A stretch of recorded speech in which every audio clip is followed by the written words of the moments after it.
Grazas a todos por estar aquí.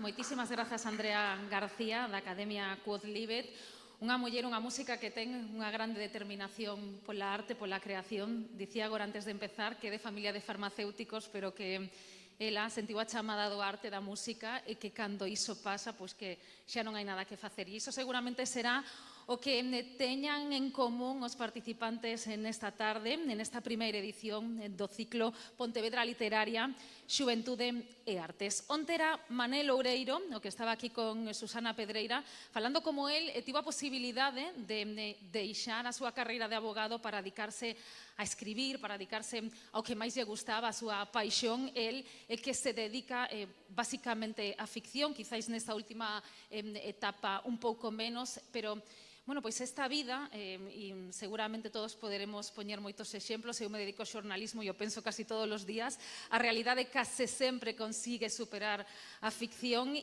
iso, en certo modo, é o que nos leva a figura que nos acompaña esta tarde.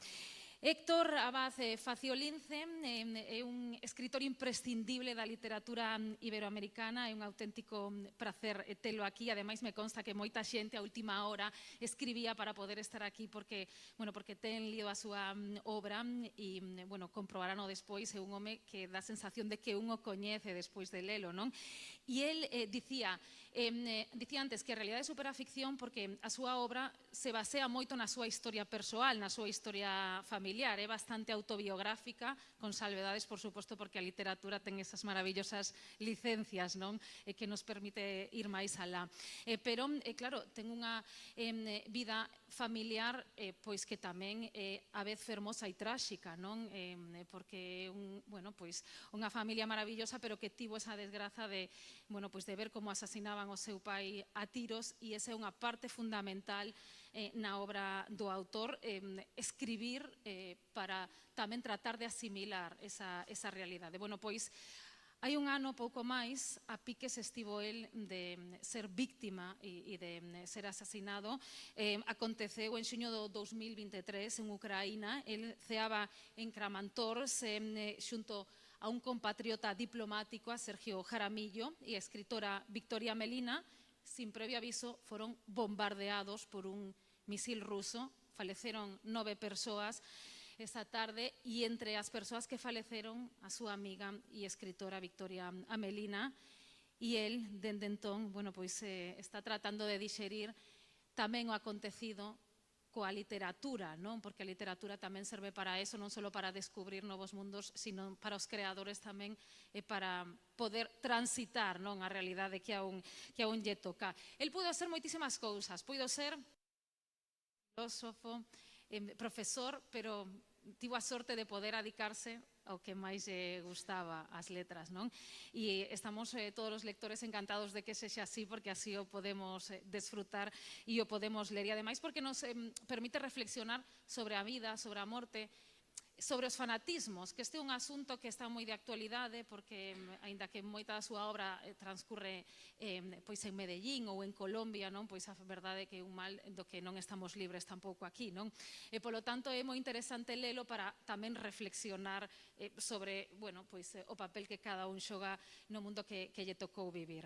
Ademais, teremos a oportunidade de conversar con 4 escritores máis próximos que nos van a axudar a entender tamén de todo isto e que nos acompañan xa: Sandra Ferreiro, Rodrigo Cota, Alexander Vórtice, Xulio Teixeira. Boas tardes aos 4 tamén, e logo teremos a oportunidade de falar un poquinho máis de preto. Pero quero dar o contexto tamén de que estamos aquí, grazas a ese certame, edición dos Premios Provinciais á Xuventude, que están xa na súa 8ª edición. Notable participación nas categorías de fotografía,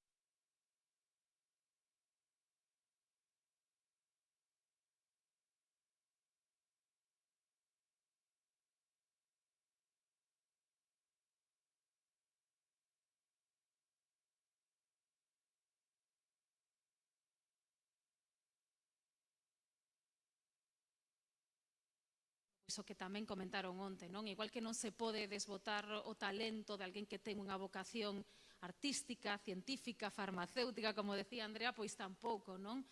Pois de alguén que quere ser música, ou que quere dedicarse á literatura ou que quere dedicarse a crear e a axudarnos a que este mundo sexa un espazo máis amable. Nesa tarefa están na Deputación de Pontevedra, particularmente dende a área de Xuventude, Cultura e Reto Demográfico, así que lle dou a palabra ao deputado provincial Jorge Cubela.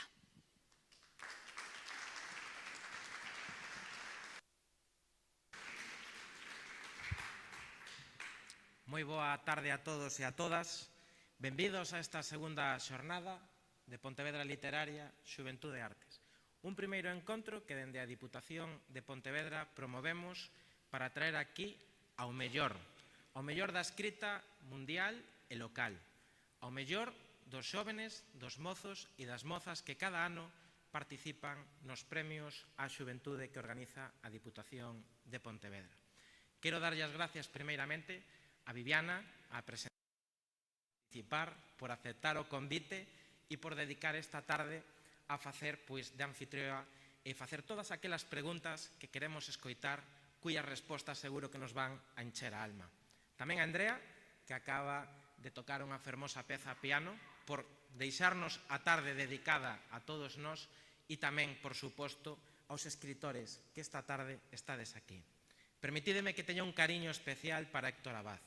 Héctor Abad é un escritor e xornalista colombiano cunha traxectoria mundial xa coñecida por todos e que temos a ben de contar hoxe aquí con nós en Pontevedra. Gracias, Héctor, pola túa disponibilidade, polo teu esforzo e por estar aquí con nós. Pido un forte aplauso para él, por favor.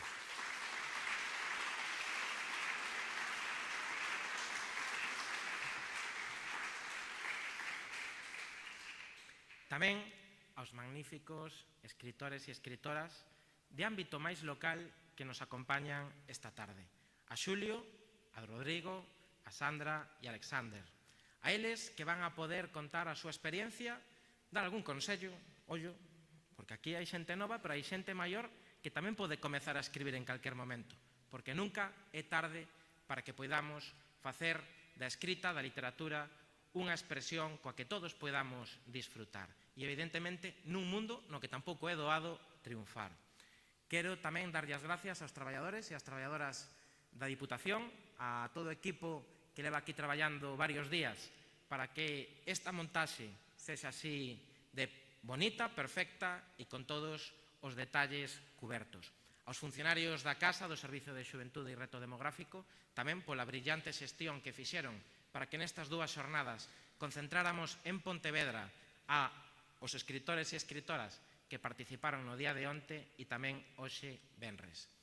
Quero saudar tamén a Xaime Toxo, presidente do Ateneo de Pontevedra, que está por aquí, a todas as librerías que se anotaron para participar neste primer encontro de Pontevedra Literaria, aos clubes de lectura da provincia que asisten, en definitiva, a todos os que estades aquí dedicando o voso tempo. E arte, Pontevedra e cultura. Pontevedra, a provincia, a cidade, son dos lugares moi fermosos para que podamos organizar este encontro. Moi boas tardes a todos e vos deixo con Viviana.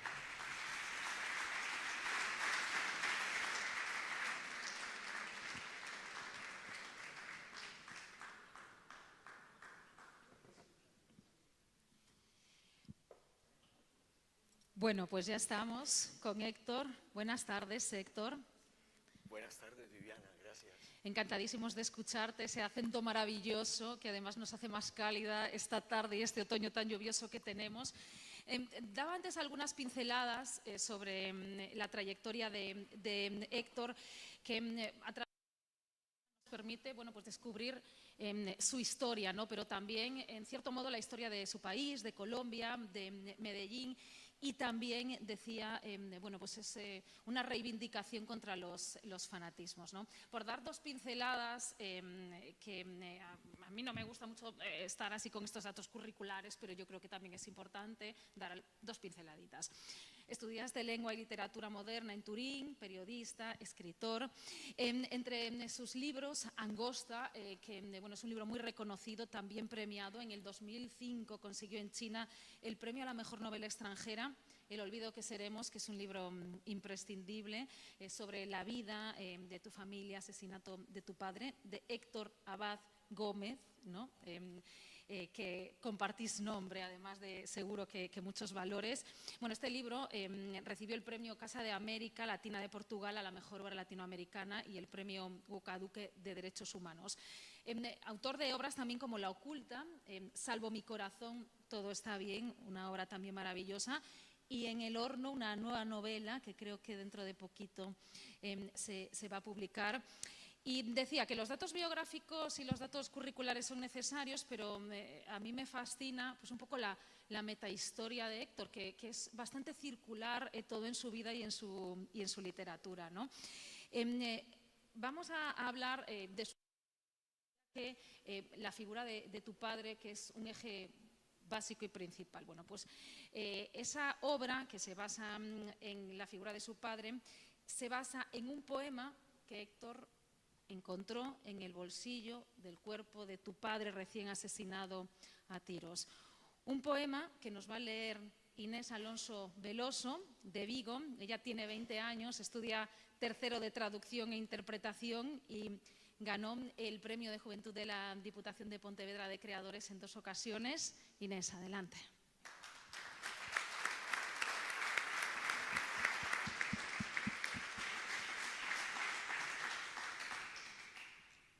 Aquí, hoy, ya somos el polvo elemental que nos ignora y que fue el rojo Adán y que es ahora todos los hombres y que no veremos. Ya somos en la tumba las 2 fechas del principio y del término, la caja, la obscena corrupción y la mortaja, los ritos de la muerte y las endechas. No soy el insensato que se aferra al mágico sonido de su nombre. Pienso, con esperanza, no sabrá que fui sobre la tierra. Bajo el indiferente azul del cielo, esta meditación es un consuelo. Jorge Luis Borges.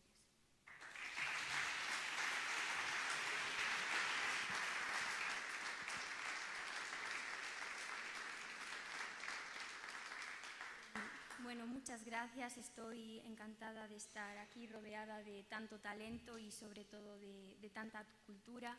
Y gracias por haber contado conmigo para recitar este poema que sé que tan especial es para Héctor Abad. Muchas gracias. Gracias, Inés, porque precisamente, bueno, pues este es el objetivo final, ¿no?, de todo lo que está pasando aquí, que los más jóvenes se vinculen y que los más jóvenes también tengan ese interés creador. Claro, un precioso, que además da título al olvido que seremos, una historia maravillosa en un papel manuscrito que me puedo imaginar lo impactante que puede llegar a ser ese recuerdo y que además se perdió ese papel, Héctor. Y además, otra de las obras imprescindibles de Héctor, Tradiciones de la Memoria, se dedica a contar esa de Borges, que era algo que muchísima gente, incluso bueno, pues los más estudiosos, no reconocían porque no estaba publicado dentro de la obra del poeta, ¿no? Claro, con ese punto de partida, y hoy que vamos a hablar de la guerra y las letras, Héctor, yo quiero empezar preguntando si este fue el detonante, si este poema fue el detonante de tu obra y si hace falta un detonante para empezar a escribir o para empezar a considerarse un escritor. Bueno, pues gracias. Bueno, ante todo estoy encantado de estar aquí. Hablaron del esfuerzo de venir, no es ningún esfuerzo, es una dicha estar aquí. Además, pues estoy en un parador fantástico, me han acompañado. Ayer tomé albariño con Jorge, hoy una mariscada tremenda con Godello, a la que me invitó Zulio. Y además esta ciudad, como oí que dicen ustedes, es muy fermosa. Entonces, ¿cómo no estar aquí contento y sin ningún esfuerzo? Tal vez el único esfuerzo es que yo soy muy hipocondríaco y siempre pienso que me voy a morir a las ciudades donde llego. Y ayer busqué un médico, el doctor Domínguez, bueno, yo veo un médico y aprovecho ahí mismo para que me revise. Y me hicieron un electrocardiograma y parece que no me muero. Entonces estoy bien. Y de último, pero de primera debería ser Begoña. Begoña Esteves bueno, vengo carteándome con ella hace mucho tiempo. Ella fue la que me buscó, me encontró y la que me lleva por todas las plazas de esta ciudad. Y entonces, gracias Begoña por todo lo que haces.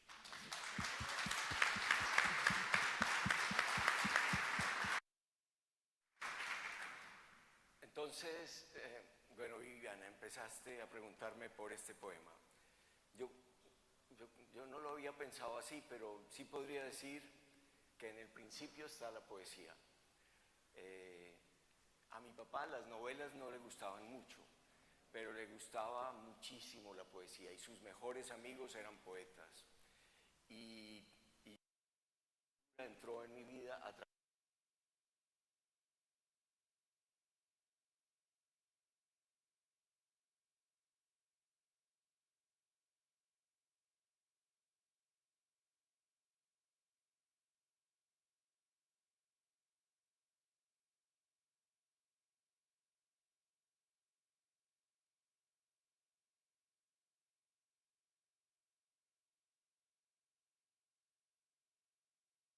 de belleza, esa perfección de la forma poética que es el soneto, ha sido siempre muy importante para mí. Entonces fue muy raro que mi papá, cuando ya no podía hablar, cuando ya no podía darnos ningún mensaje de lo que había pasado, dejara en su bolsillo ese doble mensaje, porque era un mensaje doble, era una lista de personas que iban a ser asesinadas por los paramilitares y en esa lista estaba su nombre. Y este poema de Borges, bueno, firmado JLB, que parecía ser Jorge Luis Borges, un poema sobre la muerte y sobre el olvido, como acaban de oír en la voz de Inés. Entonces, sí, a mi papá, pues yo creo que me entró la literatura con la música de la poesía. Y por eso tal vez sí, como tú dices, la historia a veces parece circular. Era lo que a él más le gustaba y lo último que él nos dejó, ese mensaje. Y lo que a mí más me acompaña, yo no rezo, pero cuando estoy nervioso o cuando quiero, no sé, acompañarme porque estoy solo, yo me recito todo el tiempo.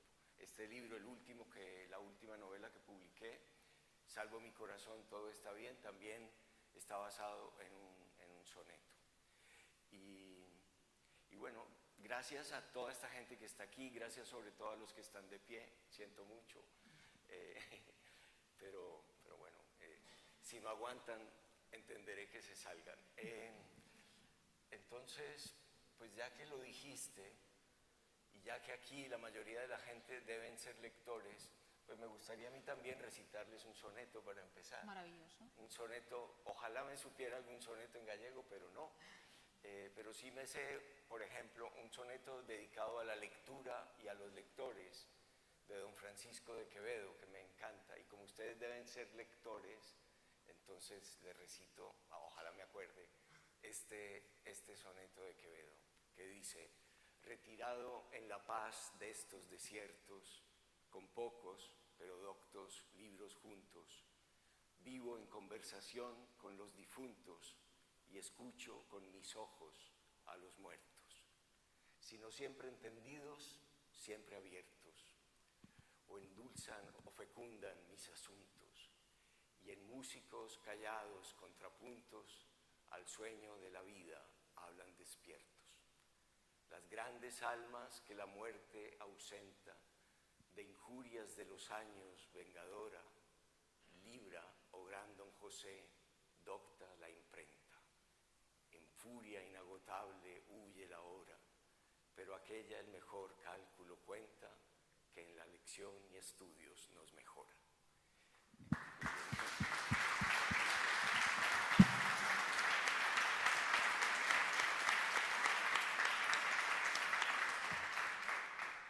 Me equivoqué en una palabra, pero bueno, ya... Perdonado, vaya momento nos acaba de regalar, ¿no? Más maravilloso. Decía el poema que los muertos hablan. ¿A ti te hablan los muertos para tus obras?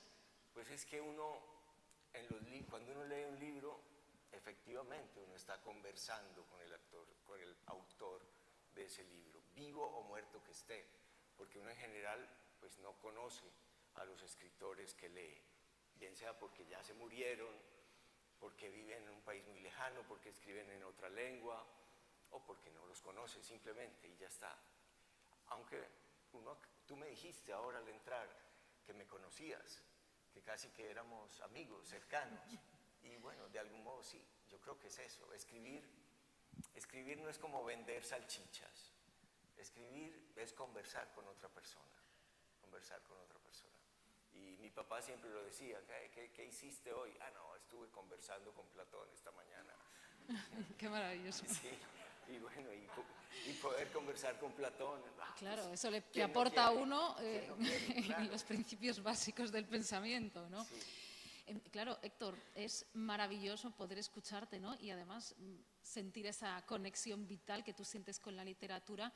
Decíamos que nos vas a hablar de la literatura y la guerra, ¿no? Que es, bueno, pues este momento vital y literario que estás transitando en ese momento, en este instante, en estos meses, después de lo ocurrido en Ucrania. Y bueno, yo quiero empezar porque tú nos cuentes ese hecho y cómo el hecho se está transformando en una novela, que estoy dando por hecho que es una novela.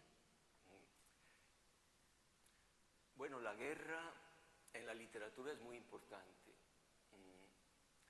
No porque la guerra sea bonita, la guerra es horrible, a lo mejor porque es horrible. Yo me llamo Héctor como mi papá. Hay un verso de Quevedo también que dice, un cobarde con nombre de valiente. Yo soy un cobarde con nombre de valiente. Pero, digamos, el gran comienzo de la literatura que se refiere a la guerra es la Ilíada, naturalmente, que cuenta la guerra de Troya, y de donde viene precisamente el nombre de mi papá, que yo no me merezco. Y una de las partes más bonitas de la Ilíada es cuando el padre de Héctor, después de que Aquiles lo mata, va a la carpa, a la tienda donde está Aquiles, se arrodilla ante él y le dice, y le besa la mano, y le dice, mira que estoy besando la mano del asesino de mi padre, entrégame su cadáver para que yo lo pueda enterrar bien. Y es una de las escenas más antiguas y más conmovedoras de la literatura, un padre que ruega para que al menos pueda enterrar a su hijo, que es peor, es mucho peor, yo creo, a mí no me ha pasado y que no me pase nunca, que un hijo se me muera, o que me maten a un hijo, mucho peor. También que le maten a un padre es horrible. Bueno, en Kramatorsk, en Ucrania, que tú ahora mencionaste, yo no fui a Ucrania por valiente, yo fui a Ucrania para no ser el cobarde que suelo ser. Unas chicas jóvenes como tú habían abierto una editorial en Ucrania y le pusieron el nombre de Macondo y tradujeron un libro de tal vez del mejor escritor brasileño. Y luego me escribieron y me dijeron, queremos seguir con El olvido que seremos, con este libro tuyo lo queremos traducir. Y yo pues feliz, y les dije, claro que sí, y tradujeron mi libro. Llegó la pandemia. Ucranianas, perdón que te... Ucranianas, dos chicas ucranianas, sí. Marina Marchuk y Anabel Sotelo. Entonces yo feliz, pero vino la pandemia y yo iba a ir a presentar el libro en Kiev y no pude ir, y después de la pandemia que tantas cosas malas nos trajo, probablemente también la guerra, Rusia invadió a Ucrania, hay que decirlo como es, Rusia invadió a Ucrania y tampoco pude ir porque ya era un país en guerra invadido, pero el año pasado me dijeron, vamos a hacer de todas maneras la feria del libro en Kiev, algo así como esto, en un lugar grande y bonito. Y como ellas vivían allá, yo pensé, pues si ellas viven allá y no les da miedo, ¿cómo voy a decirles yo que no voy? Entonces yo dije, pues bueno, sí, gracias, yo voy. Y fui y cogí ese tren que se coge en Polonia y fui con un amigo que que fue el gran gestor del proceso de paz en Colombia, Sergio Jaramillo, porque él había fundado un movimiento que se llama Aguanta Ucrania, y yo participaba en ese movimiento tratando de convencer a escritores de América Latina a que se nos unieran, a que apoyaran a Ucrania de alguna manera, porque tanta gente estaba muriendo en esa invasión. Entonces Sergio dijo, pues no, yo también voy a la feria, y así presentamos el movimiento Aguanta Ucrania. Entonces, después de que yo hice la firma de mis libros, fuimos a presentar Aguanta Ucrania. Y ahí estaba, entre los ucranianos que presentaban el movimiento, estaba Victoria Melina. Y después fuimos a cenar a un restaurante georgiano, y Sergio empezó a decir, no, aquí en Kiev realmente la guerra no se ve tanto, aunque se veía. La primera noche que pasamos ahí, había alarmas aéreas, había que bajar a los refugios, solo que es una ciudad grande, las explosiones no se oían. Vayamos más hacia el oriente para poder documentar la guerra. Y yo le dije, no, pues ¿cómo? Estás loco, ¿no? ¿Cómo vamos a ir? Además, pierdo mi billete de avión y me cuesta 1.000 euros cambiarlo, y perdemos el billete del tren. Bueno, le saqué todas las disculpas que pude, pero él es un negociador especialista y no sé. Y a mí, otra vez, para no sentirme cobarde, dije, bueno, pues vamos. Y Victoria, de repente, ella iba para París a terminar un libro que estaba escribiendo para documentar ese año y medio que llevaba la invasión. Dijo, no, pues yo también voy con ustedes al Donbass. Yo voy con ustedes y así les muestro cosas.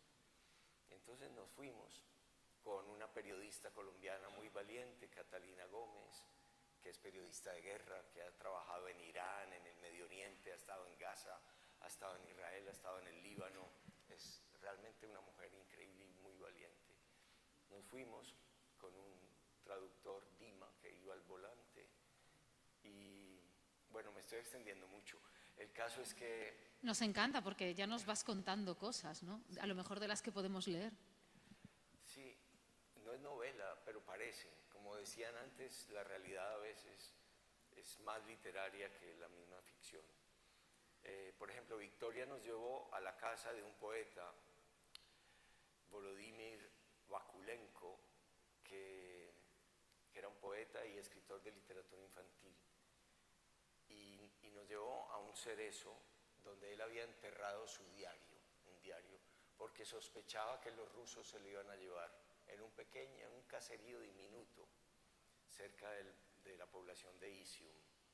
Y efectivamente los rusos se lo llevaron, lo torturaron, lo mataron de varios tiros en la cabeza, lo enterraron en una fosa común, pero quedaba ese diario. Y la misma Victoria fue porque el padre le dijo, él me dijo que había enterrado un libro debajo del cerezo, y ella fue al cerezo y con una pala y una...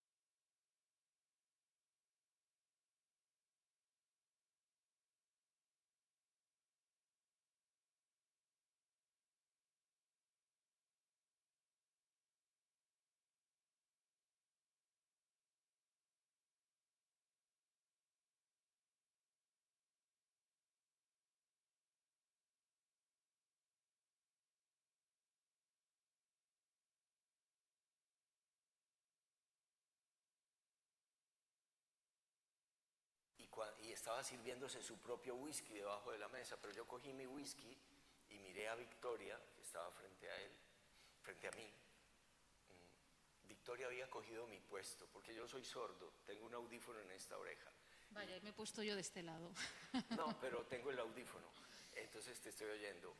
Después de Ucrania me lo pusieron, entonces yo me había pasado para allá, para poderte oír, y Victoria se había movido para acá. O sea que tú podías haber estado sentado donde estaba yo debía ella. haber estado ahí. Bueno, cuando yo cogí mi whisky, le dije a Victoria, Victoria, es muy evidente que esto es whisky. Y ella me dijo, no te preocupes, parece jugo de manzana. Y en ese preciso momento cayó ese misil, un Iskander, 600 kilos de explosivo en su cabeza. Nosotros estábamos en la terraza afuera y cayó en el centro, digamos como en el centro de esto, como en un gran techo de concreto. Y todo el techo de concreto se derrumbó sobre todos ustedes. Y no mató 9, mató 12 personas. Entre ellas 2 gemelas de 15 años, que estaban así en una mesita redonda, el padre y las 2 gemelas. Y se murieron las 2 gemelas y el padre no. Lo que es como la peor pesadilla que yo me puedo imaginar. Que un padre vea morir a sus hijas y sobrevivirlas. Y la vida es muy rara, porque ahora mi hija, mucho después de esto, yo me obsesioné con la historia de las gemelas. Ahora mi hija está esperando mellizos. Y yo voy a ser nieto por primera vez. Y es como si esas gemelas me estuvieran... Yo no creo en esas cosas, pero la vida es muy rara, como si me estuvieran mandando un mensaje. Y cayó el misil y la única persona que murió en la terraza fue Victoria, una gran escritora y poeta. Y entonces, sí, yo tengo que contar de esa guerra, no me gusta, me cuesta mucho, tengo que contar esta historia, detesto la guerra, soy pacifista, soy el colmo del pacifista, que es un cobarde, pero ahí estoy tratando de escribirla, porque creo que de todas maneras tenemos que documentar la guerra. Y Victoria estaba documentando crímenes rusos y ella ya no puede documentar su propio crimen. Entonces yo tengo que recoger, digamos, esas palabras que ella no pudo contar y contarlas yo.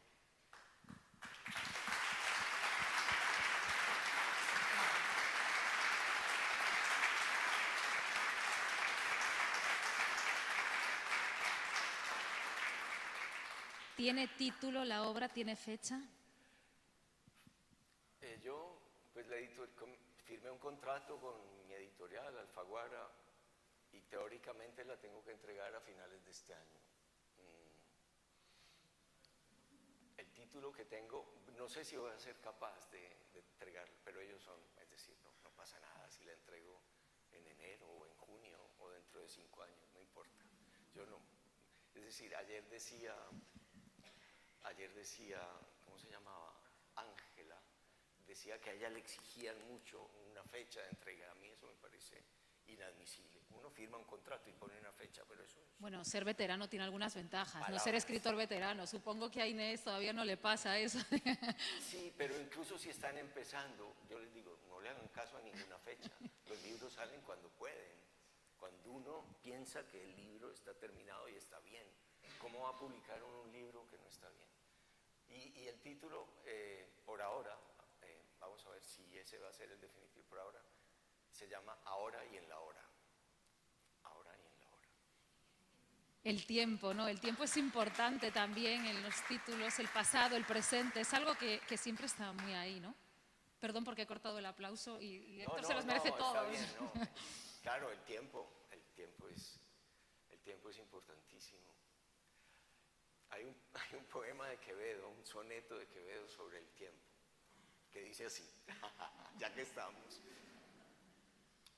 De la vida, nadie me responde, aquí de los antaños que he vivido. La fortuna mis tiempos ha mordido, las horas mi locura las esconde, que sin poder saber cómo ni a dónde, la salud y la edad se hayan huido. Falta la vida, asiste lo vivido, y no hay enfermedad que no me ronde. Ayer se fue, mañana no ha llegado, hoy se está yendo sin parar un punto. Soy un fue y un será y un es cansado. En el hoy y mañana y ayer junto pañales y mortaja, y he quedado presentes sucesiones de difunto.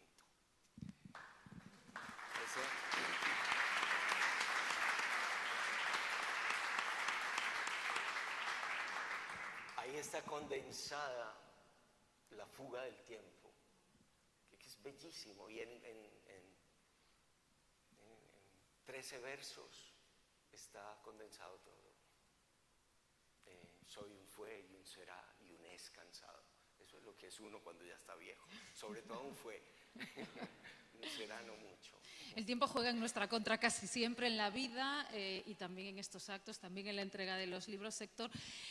Pero quiero preguntarte ahora, que nos estás recitando tanto, ¿qué lees? ¿Lees mucha poesía? ¿Lees prosa también? ¿Lees novelas? ¿Qué lees? Yo leo de todo, leo todo lo que cae en mis manos.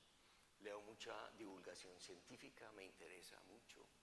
Quiero entender qué es lo que piensan los científicos de hoy y los que de una manera divulgativa nos lo explican. Leo de historia, leo novelas, pero lo que más me gusta leer es la poesía. Yo creo que para la prosa no hay nada que nutra más para la música de la prosa, para la riqueza de las palabras, que la poesía. Por eso yo admiro y quiero mucho a los poetas. Hay muchos poetas malos, sí, pero cuando un poeta es bueno, ¡wow!, es como estar conectado con algo completamente sublime y maravilloso. Entonces sí, el género que yo más respeto y que más me gusta es la poesía. Y además tu obra es muy exacta y poco rebuscada en la narrativa. Yo no sé si hay ahí también cierta conexión métrica. Porque es un estilo muy directo, un mensaje muy profundo, pero fácil de leer, fácil de digerir, que esto también lo quiero introducir para luego hablar con ellos también, ¿no? Porque, bueno, pues la forma también de escribir es importante, no solo el fondo. Ahí hay cierta conexión métrica, párrafo corto que nos dicen los periodistas. Bueno, es algo muy difícil, creo yo, pero lo que busco es la sencillez. Yo quiero que se me entienda, no me interesa lucirme y que no se me entienda. Hay un librito mío que se llama Tratado de Culinaria para Mujeres Tristes, que lo escribí en verso, lo escribí en heptasílabos, pero como yo sé que la vida de los poetas es muy dura, eso no se vende, y a los poetas no les importa que no se vende. Son héroes. Son héroes de la literatura. Entonces yo, lo disimulé, disolví esos heptasílabos en prosa, pero sí me gusta mucho como ver, yo que un libro tiene que tener una voz y tiene que tener una cierta musicalidad, y uno tiene que respetar esa música durante todo el libro. Y para mí leer, por ejemplo, lo que he escrito, un capítulo en voz alta, tiene que sonar a lo que yo quiero que suene, y que no haya notas disonantes, que no haya... Las hay, siempre las hay, pero trato de que sea sencillo, comprensible y con alguna música. Pero como te digo, lo sencillo, que parece una bobada, pero lo sencillo, es decir, tratar de que de verdad parezca un libro en el que estamos conversando, no es fácil de lograr, y por eso me demoro mucho escribiendo. Es lo más difícil siempre, y por eso me interesaba esta parte también comentarla, porque a veces el lector no es consciente de que la escritura, que parece más sencilla, a veces es la más compleja, ¿no?, de llegar a ese punto. Pues a mí me lo cuesta más mucho, difícil de llegar a ese punto. Nos queda poco tiempo porque tenemos también que tener... Porque hablo muy largo, además. No, y hay que no, darle es maravilloso escucharte.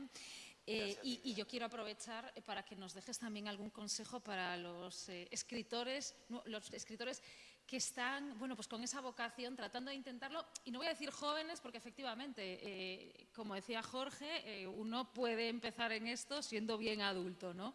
¿Algún consejo? A mí no me gusta dar consejos porque yo no tengo ni idea de cómo escribo. Yo sé que escribo con mucho esfuerzo, pero no sé bien cómo lo hago, no es un proceso tan consciente. Lo hago corrigiendo y corrigiendo y corrigiendo. Corrijan mucho, tal vez. Yo tengo con mi mujer una pequeña editorial en Medellín que se llama Angosta Editores, Angosta como esa novela mía, y tenemos precisamente una colección que se llama Ópera Prima, que es para publicar el primer libro de poemas, de cuentos o novela de un autor que generalmente es joven, pero como decía Jorge, puede ser una persona como yo o más vieja que yo, siempre y cuando sea su ópera prima, su primer libro. Y nos gusta mucho, esa colección es la que más éxito ha tenido. Entonces creo que y atreverse a publicar, esto puede que sea un consejo, uno no sabe qué es.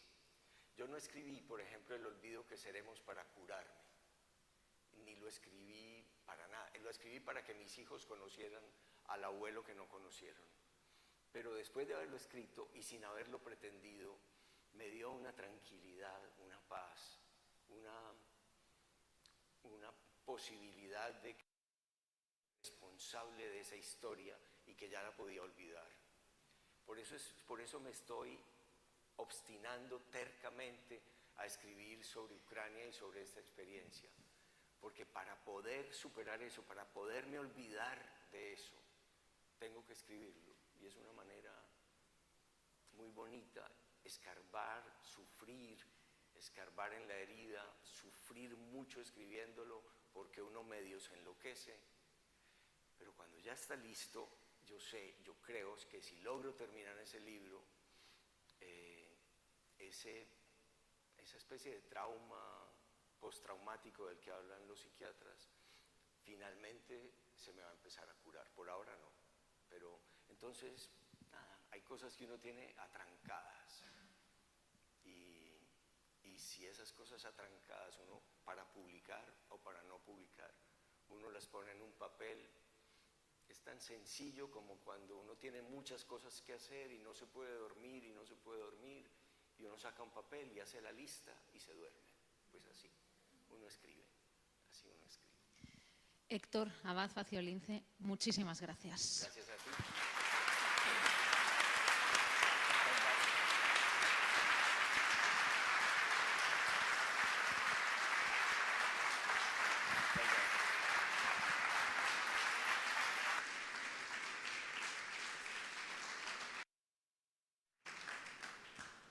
Para los que haya cosas que le quieran preguntar, alguna idea, que digan, uy, pues es que Viviana no se ha acordado de esto, pueden hacerlo. Al final del acto abriremos, por supuesto, turno de preguntas y Héctor responderá todas las preguntas que el público desee. Vamos a empezar ahora la segunda parte, me quedo con mi chuleta, y vamos ahora, bueno, pues a hablar de todo esto que nos ha dicho Héctor, y en general del oficio de escribir y de la complejidad también. Yo creo que podéis ir tomando asiento vosotros, si queréis, Xulio, Rodrigo, y os sentando, porque, bueno, me voy a pasar al gallego, con permiso de Héctor, que además a él gustalle que falemos galego e gustalle escoitalo.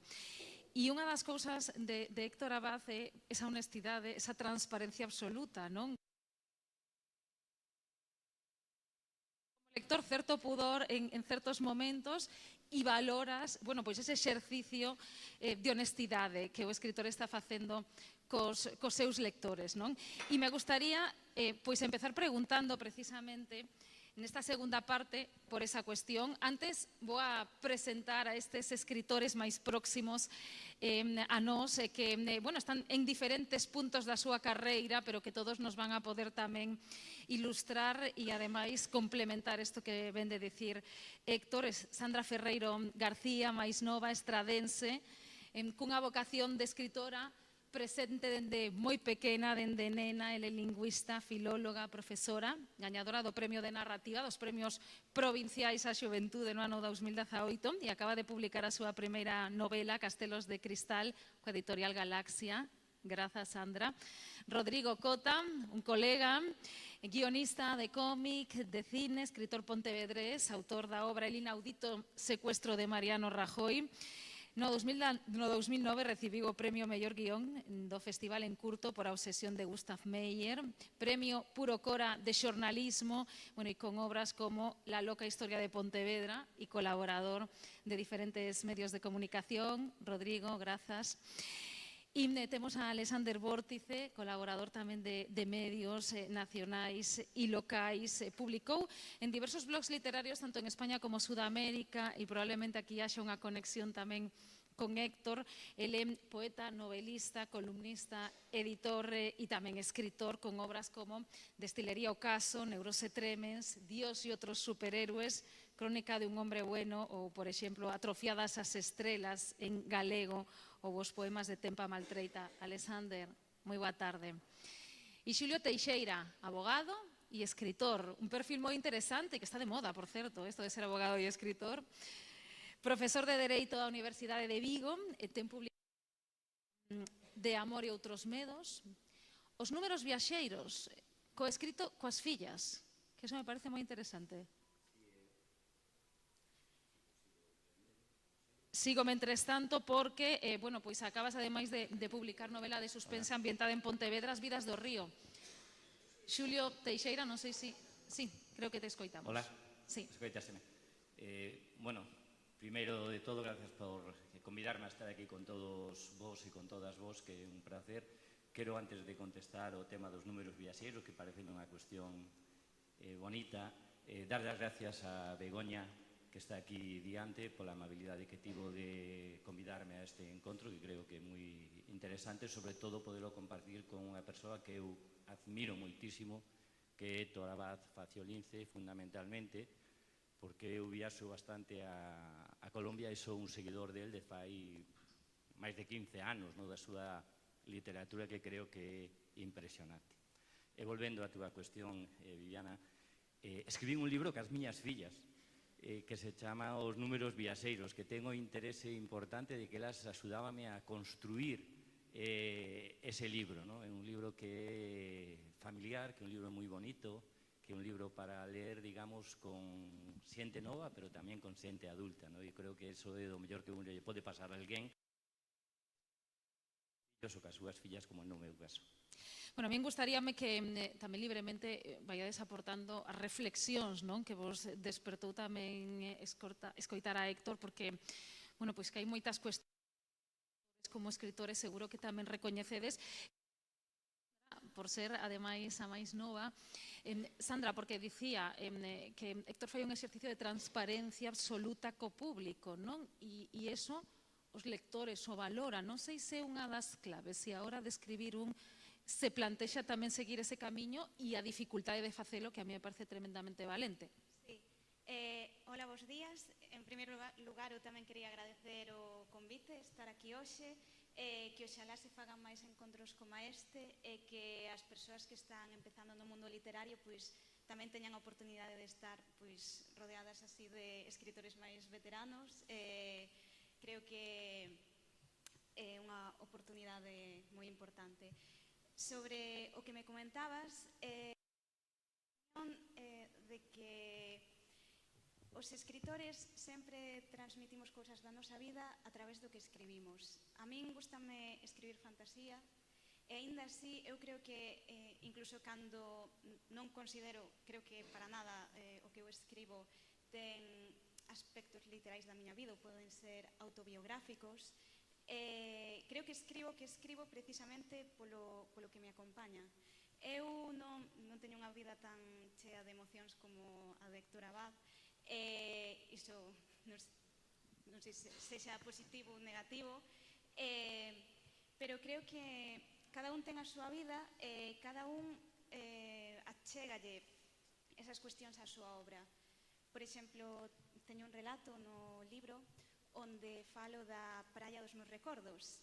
É o único relato no libro, creo eu, que sí que ten algo da miña vida, porque esa praia existe realmente, e de feito a miña familia, cando lee ese relato, sí que miña nai emocionouse cando leu ese relato, porque sí que coñecen o lugar.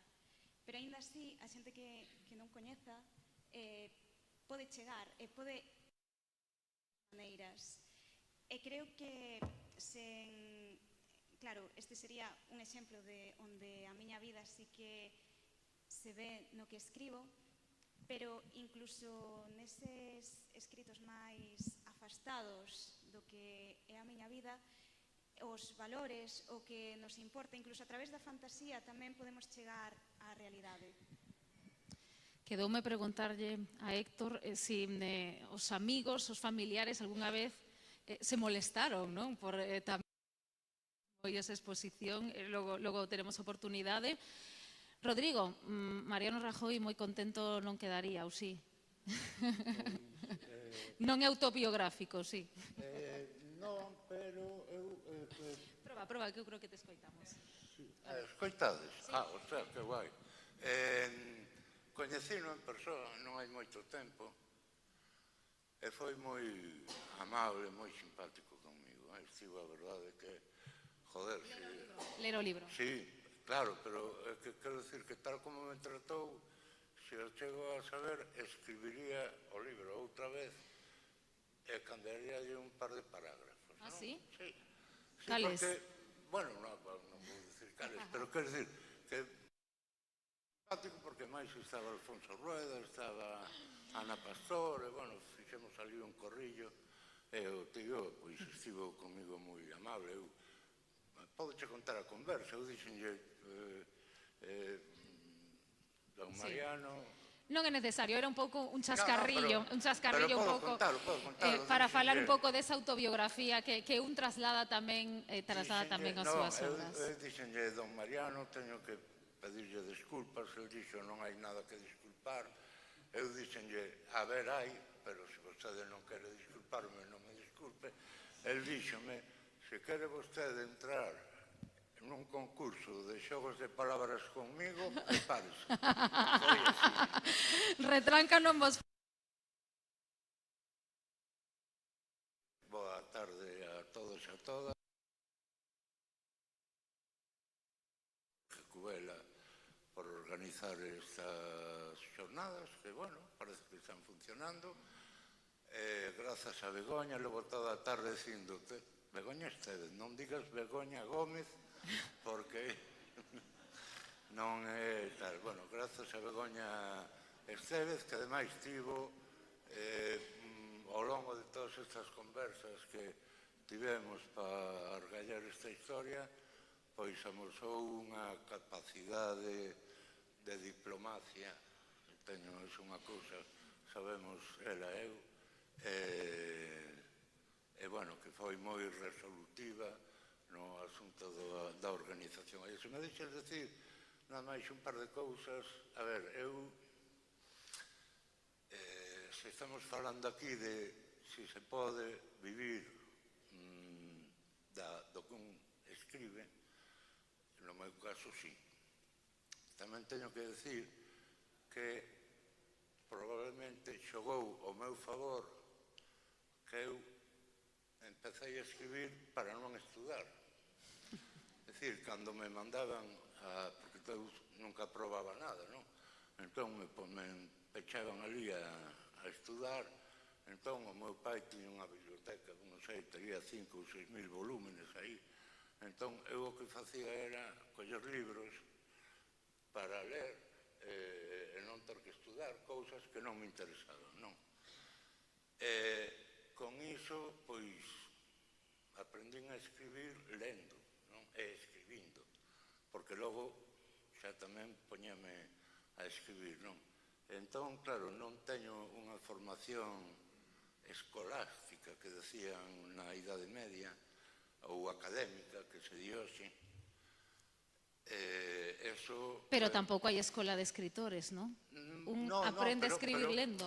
Pero hai moita xente aquí que estudou, pois aquí temos ao mestre, que son doctores de literatura e tal, non? Eu me acordo, por exemplo, cando empecé a escribir, alguén me decía, metes moitos xerundios, usas moitas subordinadas, e dicía, agora me vou ter que poñer a saber o que é un xerundio. Bueno, carai, entón, digamos que eu aprendín a un pouco, pois, como que quen aprende carpintería porque ten un tronco nunha man e unha machada no outro, non? Entón, a base de darlle, acaban saíndoche cousas e logo tamén facendo, pois, como hai que ter en conta que, por exemplo, antigamente os grandes músicos, non é porque eu me vai a comparar con Mozart, lógicamente, pero, bueno, os grandes músicos, os grandes pintores, a maior parte do traballo que facían non eran proxectos propios, eran encargos, non? E eu traballei moito como o que se chama negro literario, é dicir, fun durante moitos anos un mercenario, non? Que, é dicir, eu non me graduei en nada, pero escribí uns cantos traballos de fin de grado para a xente que se graduou. É dicir, eu podería estar graduado agora mesmo en 15 ou 20 carreiras, non? Pero, bueno, non. En lugar de, pois, cobraba 300 pavos e facía o traballo a un chaval, non? Entón, quero dicir que a base de facer, e non facer outra cousa, pois aprendín a escribir cousas e aprendín tamén a entender o que o público lle gustaba, non lle gustaba de min, non? Eu, por exemplo, deixei de escribir palabras malsonantes un día que unha señora me parou pola rúa e me dixo, mira, me gusta moito o que faz, pero non me gusta que digas tacos. Entón dixen, a partir de hoxe non escribo tacos porque non vou a facer unha criba, non? A expulsar os meus lectores da páxina do periódico porque lles desagrada que escriba dun xeito que non lles gusta. Entón, bueno, pois a base de todas estas cousas, pois sí, calquer persoa que se adique a unha actividade creativa, primeiro, que se forme, que non faga como a mí, non? Que aprenda o que é un xerundio ou unha subordinada antes de porse a escribir, non? Ou que saiba o que é unha paleta de colores antes de porse a pintar. Pero, a partir de aí, que traballe, que faga encargos, que faga de mercenario, que faga o que teña que facer, porque eu agora vivo do que escribo. Entón, do que queres ti escribir. Claro, eu son o tipo máis feliz do mundo. E non sempre escribo o que teño que escribir, sigo facendo encargos e sigo facendo pois traballo de mercenario. Pero é o que eu elexín, estou tremendamente feliz. Mira canta xente vou aquí a verme, a mí solo todos nada máis con isto. Gracias, Rodrigo, tamén por este exercicio de honestidade. Alexander, hai moitos vasos comunicantes entre o xornalismo e a escrita tamén, non? E a veces é un equilibrio necesario para adicarse a isto. Eu escoitando que escoito non sei nada, non sei. Veño a saber, bueno, primeiramente boa tarde, gracias a Jorge, gracias Begoña, Arturo. Facer este tipo de xornadas son moi interesantes, tamén para xente xa non tan cascada como é Sandra, xente nova. Escoitar o mestre, que hai vida aí, hai vida. Cando hai vida hai literatura. Cando non hai vida non hai moita literatura, non? Bueno, eu tamén son hipocondríaco, levo mal, pero, bueno, fixome un electro hai uns meses, tamén. Pero, bueno, deixando eso a un lado, moitas veces cando ves aquí é para escoitar, non? Para aprender, sobre todo xente nova, bueno, aprender que a ti, non? Eu de ti que ti de min.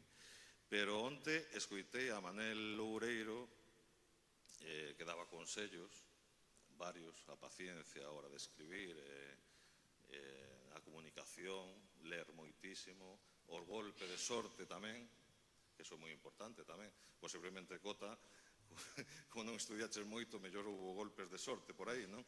É dicir, claro, a sorte tamén é moi importante. Pero eu penso que tamén unha anécdota, vou a explicar un pouco isto, e non vou dar consellos, porque dar consellos a certa edade xa non se dan porque é moi osado, non? De novo sí, porque como non sabes nada das moitos, cando xa tes unha idade non sabes nada de nada e non das ningún. Pero eu penso que tamén é moi importante a hora de escribir a xente que te rodea. E hai un caso que estiven eu a ler hai pouco, agora cúmprese 50 anos, medio século, da publicación de Carrie, de Stephen King, que está moi alonsado da súa literatura, mestre, o sea, Stephen King é outra cousa, é unha cousa máis de andar por casa, non? Unha literatura tal, pero este home ten unha vida moi interesante. Malvivía no ano 72, anos 70 inicios, coa súa muller, 3 fillos. A muller pois traballaba nunha tenda de donuts, el daba clases de vez en cando de inglés nunha escola secundaria, e nalgúna revista de comunicación dabanlle 4 duriños, por 4 pesos por un artigo, por un conto, pero el quería ir máis alá. Entón, a anécdota que pareceme fabulosa é que empezou Carrie, a novela mítica, que se levou ao cine no ano 74, 75, se me erro, escribiu as 3 primeiras follas, non lle gustou e botou-nas ao lixo. A muller chegou de traballar, viu aquelas follas, leunas e pillouno por banda e severamente comentoulle: cree en ti, segue adiante. E efectivamente, continúa adiante, fixo a novela, co asunto tamén curioso de que enviou a varias editoriais, 30 editoriais dixeronlle que non, e unha pequeniña editorial, máis ou menos, ni moi grande, ni moi pequena, díxolle que sí. No ano 74 sae Carrie, nun ano, 74-75, vende 1 millón de exemprais, creo que no 75 a finais, 75-76, sae a película e consagrouse. A sorte, sí, é importante o traballo, tamén. É importante a paciencia, como dicía onte Manel, tamén. É importante a xente que te rodea, sobre todo eso. Eu penso que sí. Hai xente que te rodea simplemente para chucharte, para quitarte o sangue, e hai xente que te eleva e fai desta vida que teña sentido. E para animar, non? E para darlle folgos a esa vocación que estábamos dicindo ao principio, que, bueno, pois que complexo, non é doado para ningún escritor. Eu non coñezo ningún escritor que diga que lle foi doado selo, non? Claro, os abogados tedes moito material no traballo, non? Para escribir. Temos bastante material, a verdade é que sí, non vamos a decir que non. Estaba falando Alexandre e estaba me lembrando tamén de outro escritor colombiano que lle pasou algo parecido con 100 años de soledad, que García Márquez, que estaba xa na miseria, e a muller buscaba por todos os lados como alimentar a familia, mentras él seguía escribindo ata que enviou aquela primeira copia a Buenos Aires, que era o tema, bueno, por lo menos é como unha historia mítica.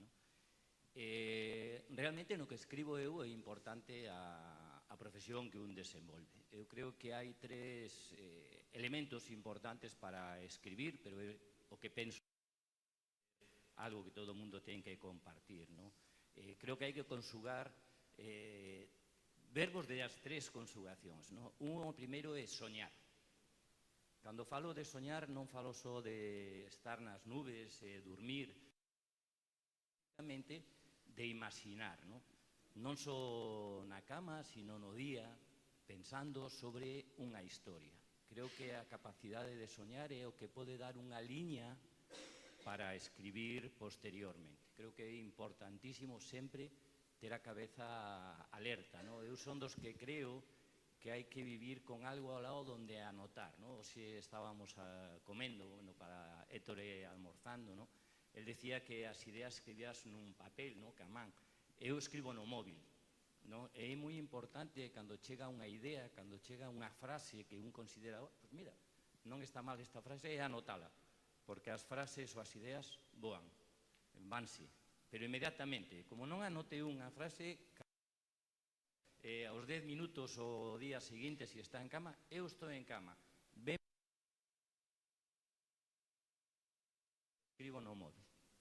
Cada quen pode facer o que quera, pero creo que hai que soñar, hai que imaginar e hai que guardar eses recordos, esas lembranzas nun lugar que poda un recollelas posteriormente para escribir. Un segundo verbo da segunda conjugación que eu creo que é importante é ler. Eu creo que todos somos froito, cando queremos escribir algo, de todo o que lemos ao longo da nosa vida. Non imagino ou non son capaz de ver a alguén que escriba e que non sexa un excelente lector. E cando falo de ler, non falo de ler o mesmo que un escribe. Falo de ler moitas cousas, variedades. Por exemplo, eu son fundamentalmente un home que escribe, unha persoa que escribe poesía. En cambio, o que teño publicado basicamente é novela. Bueno, as circunstancias que unha veces ponse a escribir e sae, basicamente escribo poesía, ¿no? Pero para escribir é importante ler, ter detrás unha capacidade, unha bagaxe detrás que poda axudar a que o que ti queres desenvolver sexa posible, ¿no? E un tercer factor, dende o meu punto de vista, que é un factor ligado tamén á terceira conjugación dos verbos, é vivir. Para escribir hai que vivir. E esa vida ten que ser ou unha vida exterior ou unha vida interior. Pero un ten que ter experiencias suficientes para poder malas no ordenador, porque iba a decir nun papel, pero hoxe en día xa ninguén, salvo Héctor, ninguén escribe en papel con bolígrafo, ¿no? Entón, é moi importante, creo, por lo menos desde o meu punto de vista, e con isto xa remato, ter vida. É dicir, unha persoa é bo que, cando é nova, escriba alguna cousa ou todo o tema, pero é importante desenvolver un ambiente que lle permita un ter vivencias de sufrir, de pasalo ben, de pasalo mal, de coñecer, de falar ca xente, de compartir, para posteriormente plasmalo nun papel. Eu, por exemplo, cando escribo nesta última novela que escribín, os personaxes do libro realmente son amigos. É dicir, cando eu imagino os personaxes do libro, teño que buscar unha referencia para saber. Non quere decir que vaya a poñer o meu amigo no libro plenamente, ¿no? Pero sí, por exemplo, utilizo moito os seus nomes para así telos identificados. Despois podolle dar características específicas, ¿no?, a cada un deles. Pero é importante ter algo detrás, ter unha mochila de experiencias que podan despois desenvolverse nunha historia que un soñou anteriormente, ¿no? E creo que iso é moi importante para desenvolverse. Na miña profesión, abogado, profesor de Dereito, eu escribo novela negra ou policíaca actualmente, ¿no? Entón, tamén é importante ter ese coñecemento. Imos abrir preguntas en seguido ao público, pero unha reflexión que me gustaría que me trasladedes brevemente para non prolongar moito.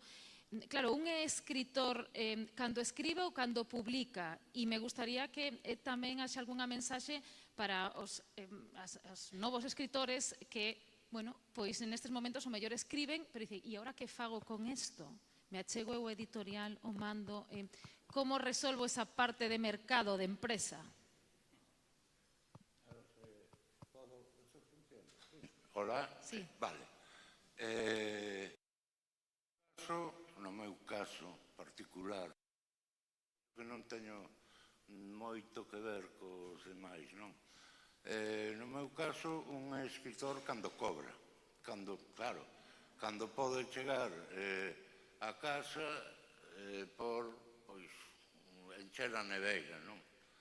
Entón, bueno, claro, non é o mesmo que o caso, pois, dos catedráticos, profesores de literatura, abogados, non, xente que ten, digamos,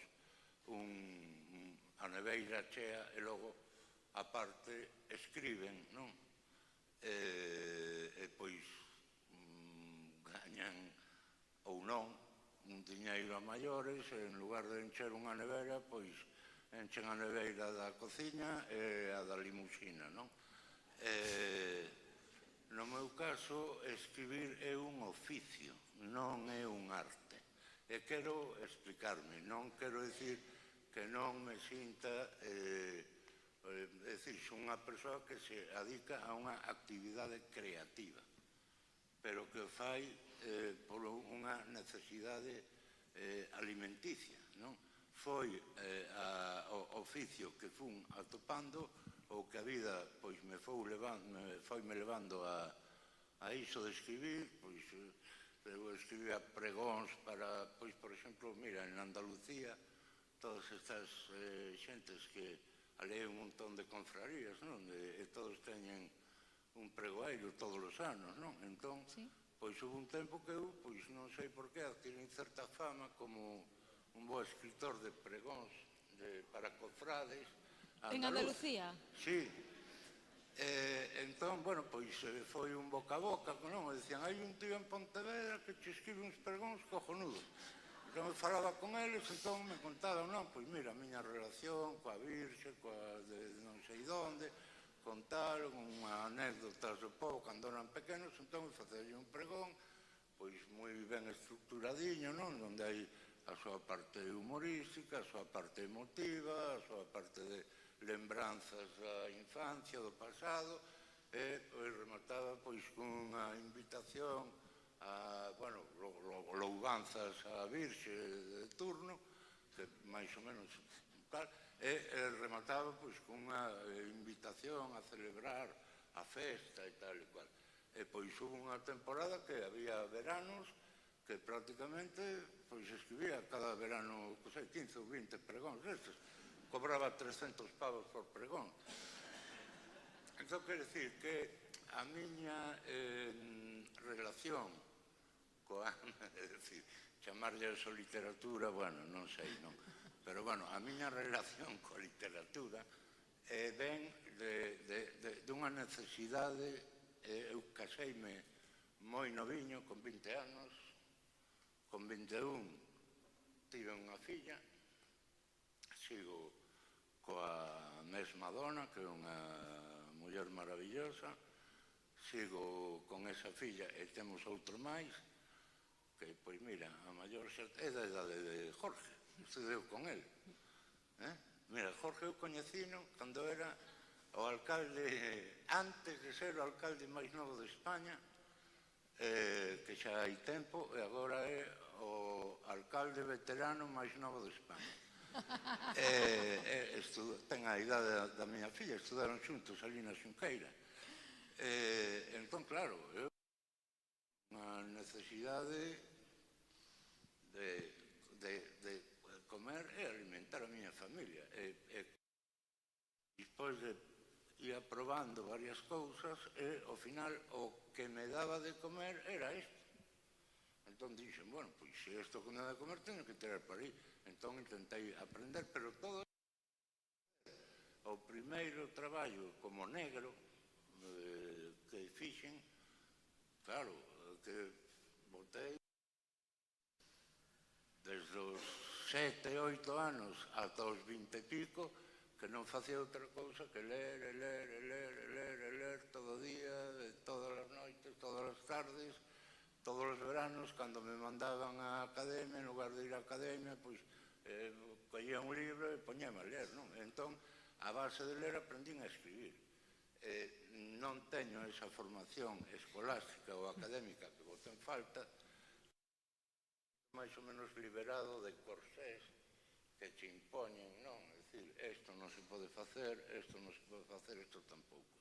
Entón, claro, penso que a miña experiencia, vendo o que teño aquí ao redor, non? Que, pois, non, eu son catedrático, pois, joder, pois se eu fora catedrático de Dereito tamén escribiría unhas novelas cojonudas, pero teño que facer 6 seccións. Cuidado que se... Non, quero dicir, teño que facer 6 seccións semanais no Diario de Pontevedra. Agora mesmo, en novembro, publicanos a un debuxante, Fernando Tomé, e a min, 2 contos infantís que nos mercou, non sei se foi Galaxia ou Xerais, creo que Galaxia. Están xa en imprenta, non? Quero dicir, eu teño que estar aí dándolle... Producir e producir. Facendo canteira aí, pico e pala, e traballar e sacar por aí por onde sexa. Xulio, por alusións. Non, joder. No, fora bromas. Eu como coñezo bastante a Rodrigo, bueno, o algo e tal, estou de acordo con el. O sea, xa me gustaría a min ser catedrático, non? O tema.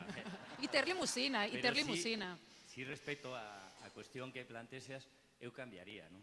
Diría, realmente hai alguén que viva da escritura? A resposta é non. Ben, pero quero dicir, realmente é moi difícil vivir da escritura. Eu non escribo para vivir da escritura e creo que a maioría da xente non escribe para vivir da escritura. A maioría da xente escribe porque lle apetece, porque lle gusta e, no meu caso, porque me entretén.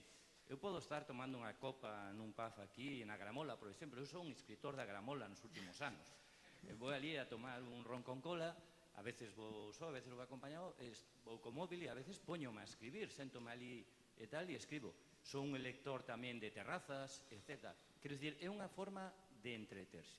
Isto é o mesmo. Podemos ser todos Messi ou Cristiano Ronaldo? Sí, hai dous. O resto podemos ser. E aquí temos a sorte, onte e hoxe temos a maravillosa sorte de que nos acompañan escritores que viven da escrita, que viven dos libros que escriben. Héctor Abad, onte estaba Arantxa Portavales, aínda que sigue traballando, Manel Loureiro, etc. O temos aquí a Rodrigo, que tamén vive, pero dentro do periodismo. Pero realmente escribimos para vivir diso ou escribimos para gozar do que nos facemos? E creo que isto é moi importante de cara a pensar, bueno, por que escribo? Escribo para facerme un nome ou para vivir diso? Aquel que pense de inicio que non teña escrito e que pense que vai a vivir de escribir polo primeiro libro ou polo segundo libro, que se esqueza. Cristiano Ronaldo ou Messi non hai máis, non? Hai que disfrutar, hai que gozar da vida de escribir, pero pensar que vas a vivir diso, eu polo menos, a miña forma de verlo non é para desilusionar ou desesperanzar a xente que empeza a escribir, pero creo que o importante é, sobre todo, gozar do que un fai. E a partir de aí o que poda vir, pois encantados todos, non? Alexandre. Para as seguintes xornadas xa vai preparando a seguinte. Begoña xa está tomando nota. Según Cota, un é escritor, no teu caso sí, porque cobras. Claro, entón Van Gogh en vida que foi, non foi pintor. Claro, hai debate. Eu, por exemplo, teño 9 libros publicados, co que mellor me foi... Solo un segundo, eu non digo que son escritor porque cobro. Eu digo que son... Quero decir, a ver, é que... Ves? Como hai que... Hai que matizar. Non sei se temos tempo para tanto, Non temos... Eu non teño un estudo... Eu chamaría aquí a Héctor neste momento que veña a esta conversa para ajudar. Que a razón pola que eu escribo é porque cobro. Evidentemente, se mañá me deixan de pagar, fágome fontanero. No, pero bueno, pero é certo... Claro. Bueno, é un oficio tamén, ten a súa arte. Claro, pero quero dicir, non é o mesmo. Veña, temos que deixar acabar a Alexandre porque senón Rodrigo non nos dá tempo. No, pero quero dicir que sí, bueno, pois entendín o mellor mal, pero sí, hai escritores que cobran e que traballan diso e tal. Pero realmente, como é a arte que está en calquera persoa tamén, é dicir, calquera pode escribir, calquera pode pintar, o tema é que despois o tema monetario é outra cousa. Eu, por exemplo, teño 9 libros publicados, o que mellor me foi, fixen os cálculos cando me pagaron, e dábame un café con xeo o día durante un ano. Estivo ben. Claro, non me podo comparar. Pero agora vin o filón, agora parece ser como era o sexto de escribir os pregón. A ver, onde se hai que apuntar, vou empezar a escribir pregóns e deixar a poesía a un lado. Sí, a verdade que sí. Pides os contactos a Rodrigo. Chamámonos. Bueno, déxame un segundo, Diana. Mira, eu quero dicir algo respecto ao que dicen, pero práctico, non?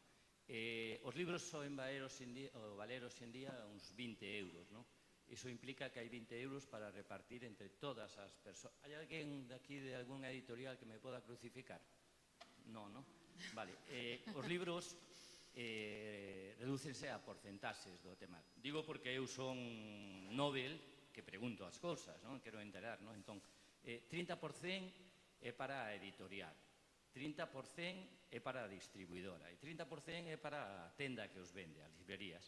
Entón, desos 30 más 30 por 30 son 90%. A pregunta é onde queda o escritor, que realmente a peza fundamental do engranase. Pois o escritor recibe un 10%. Non é que o diga eu, é que prácticamente a toda a xente pasou. Isto moita xente que empeza a escribir pensa que non é así, bueno, partimos a editorial e eu e tal. Non é certo. Non é certo, non? Iso non quere decir que un non teña que ir ás editoriais, porque as editoriais teñen a capacidade de distribución. Pero o que non se debe esquecer, que é importante para a xente que escribe algo que eu utilicei co libro dos números viaxeiros, non? Que é a autoedición. Seguramente, non o sei ata que pase, non? Pero seguramente autoeditando un libro que fixen ca miñas fillas vou a gañar máis cartos que co libro que editei con Galaxia, que en teoría é un asunto que será das editoriais galegas, non? Estas cousas, cando a xente quere escribir, cando a xente quere intentar facer ou avanzar sobre este tema, é bo que tamén a saiba. Non que lle pase como a min, que cando cheguei dixe, bueno, darme o 10%, vale, e tal. Entón, cando estaba na segunda presentación do libro, collín ao auditorio e preguntei, oye, que carallo pasa co resto do 90% do que estades vendendo, non? E dice, no, isto é moi fácil, 30, 30, 30. E digo, pero 30, 30, 30? E o que escribe que realmente é o produto, que pasa con él, non? E isto está institucionalizado, que é increíble. É increíble. Espero que ninguén me crucifique se hai algún editorial por aquí por iso, pero quero que a xente que escribe ou que quere empezar a escribir que saiba que de todos os libros que se venden, por exemplo, do que escribo eu, a min chégame 2 libros, non é fácil. Ni idea. Quero dicir, levas un traballo, perfecto, falo con conciencia e con gusto. Por iso eu falo moito da necesidade de que as cousas faganse porque un quere, non porque vai a gañar cartos, non? Disculpademe por esta explicación. Unha aportación moi oportuna. A mí pareceume moi interesante a experiencia de Rodrigo porque, claro, eu escribo desde a arte, escribo por amor á arte porque, claro, ainda acabo de sacar o libro, non cobrei nada, descubrín que os escritores cobran unha vez ao ano. Sí.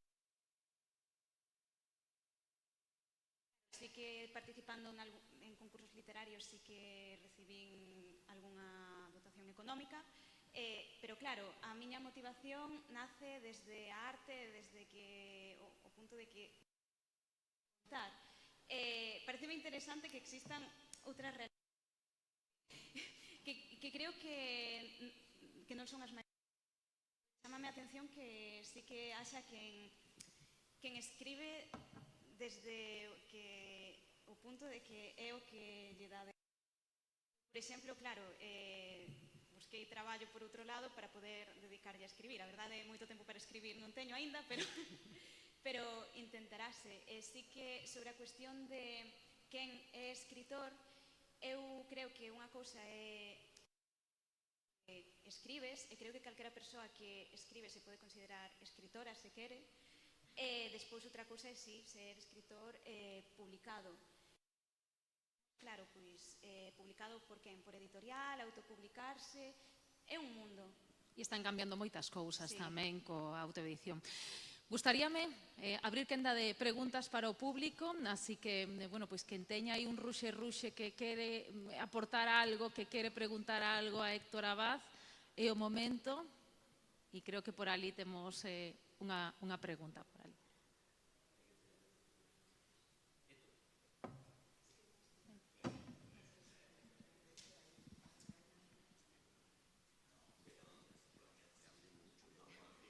No sé si se oye. ¿Sí? Bueno, yo quería daros las gracias a todos los que estáis sentados ahí, que os habéis enzarzado. ¿No se escucha? Que os habéis enzarzado en una discusión desde aquí muy simpática. Pero para mí sois valiosos todos los que estáis ahí, sencillamente por el hecho de vivir, escribir y llegar a nosotros, ni más ni menos. Cuando yo leo no me preocupo de si lo has escrito porque te da para comer, comes de eso o no. La verdad es que yo por lo menos no. Ojalá que os diera para vivir siempre, desde el momento en que escribes algo ya te diera para vivir. Ojalá. Yo sé porque he estado relacionada con el mundo de la escritura durante muchos años lo que significa escribir y lo que se lleva el escritor y la editorial y la librería y demás. Pero bueno, después de daros las gracias a todos, que me habéis encantado, mi pregunta es para Héctor Abad. Ha habido 3 palabras que me han llamado la atención, 3 adjetivos, Rodrigo, 3 adjetivos, no gerundios, pero 3 adjetivos. Y uno era que eras pacifista, y lo has dicho con vehemencia, que eras, que habías sido al doctor, ¿cómo era? Hipocondríaco, pero lo has dicho con cierto humor. Y el tercero, que es con el que me he quedado, es que eras... ay, Dios mío, no me acuerdo ahora, espérate. Espera un momento. Cobarde. Y a mí me gustaría saber por qué te consideras cobarde, porque yo no creo que lo seas en absoluto. Esa es mi curiosidad, nada más. No sé si los demás la tienen o no, si hay algún momento en tu vida que te haya hecho creerte cobarde. La respuesta es muy fácil, porque me conozco. ¿Cómo? Pero no, lo que pasa es que soy un cobarde que lucha contra su cobardía, no más, pero mi primer impulso suele ser muy cobarde. Vale, gracias. ¿Alguna pregunta más?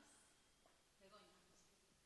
Yo quería preguntar, bueno, gracias a todos, me habéis encantado, pero especialmente a Sandra. Como Sandra fue ganadora en el 2018 de un primer premio SECO de Premios Provinciales a la Juventud, que promovemos cada año desde la Diputación de Pontevedra. Entonces, para nosotros es una gran alegría poder ver el fruto del trabajo de muchos chicos y chicas de la provincia de Pontevedra que cada año se presentan a los premios.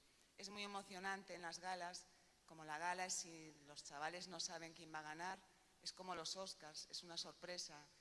Todos van ese día pensando, ojalá gane yo, y es muy emocionante cuando salís, lloráis.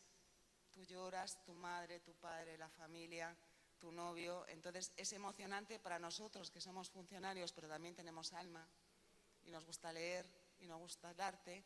Es lo más maravilloso que nos puede pasar. Entonces verte ahora a ti aquí, como a Inés leyendo El Problema, como cuantos otros ganadores de premios provinciales que están aquí sentados detrás, es un orgullo para nosotros, para nuestro equipo, para mí como persona.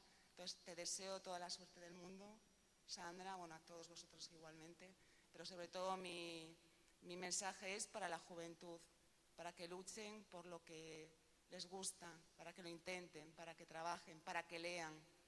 Hay que leer mucho, como decíais todos, leer, aunque no queráis ser escritores. Yo no me considero escritora ni muchísimo menos, pero me encanta leer, porque leer me da vida, me acompaña y me hace sentirme menos sola. Nada más.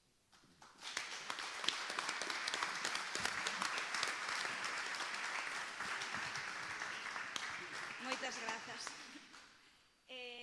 Dou fe de que chegas aí e non sabes quen é o gañador. De feito, estás como... nesa entrega en 2018 van dando pistas e ti estás aí. Eu estive en toda a gala fixándome en que había que dar un discurso, porque eu cheguei aí e de repente vía que a xente que gañaba tiña que dar un discurso e eu como, pero ni sequera sei se vou gañar, que vou dicir? Pero moitas grazas de verdade por dar estas oportunidades, porque ao final, por exemplo, os concursos tamén son unha motivación para escribir. Ese relato co que gañei o concurso existe porque existía un concurso. É como o que comentábamos, que pois os artistas ao longo da historia facían obras por encargo. Pois isto é un pouco similar. Tes como unha motivación detrás extra. Dá moito. Grazas. Non sei se queda algunha pregunta máis.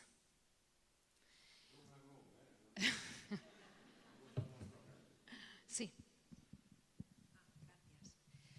Bueno, de todos os presentes, o único que lín foi a Héctor. Gracias por momentos tan maravillosos que nos regalaches ca túa literatura.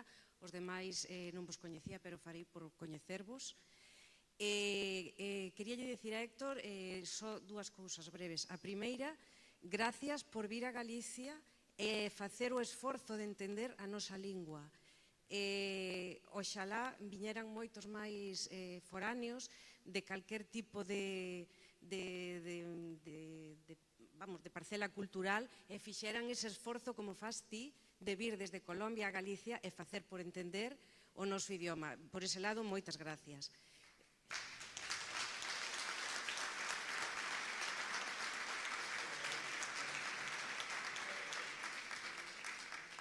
En segundo lugar, xa o dixen, gracias por momentos literarios tan maravillosos que nos tes regalado, que eu sigo te en tempo e estou en condicións de afirmalo. E por finalizar, teño entendido que che cerraron a conta de Twitter. É unha pregunta breve, se é certo, se nos podes dar algún dato máis, e como crees que afectan as redes sociais aos escritores que no teu caso xa vimos, tes unha traxectoria moi longa que te vimos seguindo, que te vimos lendo, pero aos escritores noveles que lle cerren unha conta de Twitter, que fagan un comentario fora de lugar nunha rede social, como crees na actualidade que pode representar isto, como pode repercutir este feito nun escritor novel que a ilusión do mundo a presentar algo que ao mellor lle levou moitísimo esforzo, primeiro decidirse e despois chegar a acadalo a obra. En que sentido pensas ti que as redes sociais poden derrumbar literariamente falando a un escritor novel? Moitas gracias a todos. Cuando empezaron las redes sociales, y en particular cuando empezó Twitter, yo era un entusiasta. Incluso pensé que podía escribir una novela por Twitter y empecé a escribir una novela que era un tweet al día, porque los libros se escriben frase por frase, y entonces, bueno, después me di cuenta de que yo no podía seguir el hilo de ese libro escribiendo una frase al día, y poco a poco Twitter agresiva, y uno empezaba a pelearse con la gente, a discutir con todo el mundo, y de repente pasaban horas ahí. Y cuando me di cuenta de que eso me estaba pasando, de que eso producía una especie de adicción muy mala, como creo que la producen casi todas las redes sociales, yo me doy cuenta cuando voy en el metro en Madrid, todo el mundo está en el teléfono, pero no escribiendo como tú, sino que están viendo TikTok o no sé. Y yo creo que eso produce un efecto negativo en el cerebro. Yo no creo que sea bueno. A mí me deprime profundamente. Cuando lo he hecho, me deprime profundamente haberme pasado horas y horas o conversando o viendo fotos idiotas. Ese egocentrismo que producen las redes sociales es horrible. Y lo peor es que cada vez más las manejan la mayoría, o si no la mayoría, un porcentaje muy alto de los que interactúan contigo no son ni siquiera personas, sino que son bots, son máquinas programadas para tratar de desinformarte, para tratar de decir que Putin es una gran persona y que Rusia tiene toda la razón en invadir Ucrania y que es culpa de Zelensky. En fin, están programando cantidades de bots para llevarte a cosas horribles o para alimentar en las personas, no sé, de cualquier tendencia política, para exacerbar esa tendencia política con ira y para que votes con ira. Yo creo que es muy peligroso lo que está pasando. Palabras dun pacifista e, ademais, dun filósofo que é Héctor Abad. Ata aquí este primeiro encontro provincial deste ciclo Pontevedra Literaria, Xuventude e Letras. Moitísimas grazas, Héctor, por estar connosco. Moitísimas grazas tamén a Rodrigo, moitísimas grazas Sandra, Alexander, Xulio por acompañarnos, por todas esas aportacións, e a todos vostedes tamén moitísimas grazas pola súa presenza nas dúas xornadas, porque sen dúbida isto se fai pensando pois neses escritores novos que se están apoiando dende a Deputación de Pontevedra, pero tamén pensando en todos os lectores que están desfrutando de autores xa consagrados, pero tamén que están desexando coñecer obras doutros autores e doutros escritores que están comezando a súa vida literaria. Así que moitísimas grazas pola súa presenza, polas súas aportacións, e estamos coas letras, coa literatura que nos sitúa no mundo, porque ao final a literatura nos sitúa no mundo, as reflexións. E, bueno, pois empezábamos con música porque as dúas cousas se complementan moi ben, non? E, ademais, se a literatura nos permite ter unha estructura mental, pois a música nos permite abrir esa estructura mental e seguir disfrutando co arte e querer máis arte. Así que rematamos precisamente como empezábamos con Andrea García.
E grazas á Deputación de Pontevedra por creer na cultura, por creer na literatura, e a Begoña Estévez por facer que todo isto sexa posible, e o deputado tamén por esta aposta. Moi boa noite.